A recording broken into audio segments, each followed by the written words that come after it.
veebikoolituse teema on uus arhiivi eeskiri ja teile räägib sellel teemal Rahvusarhiivi digitaalse arhiveerimise valdkonna juht Kaido Kivilaan ning annangi sõna üle Kaidole.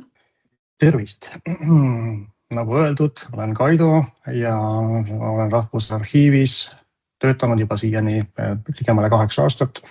Olen vedanud seda digitaalse arhiveerimise valdkond, siis et üldse võimalik uut arhiivi eeskirja luua, oli siis kehtiv määrus ja kehtiv määrus andis nagu voli, siis nii-öelda arhiivi eeskirja kehtiv määrus andis volituse siis meile teha siis muudatused ja need muudatused olid nii tehnilist kui ka sisulist laadi.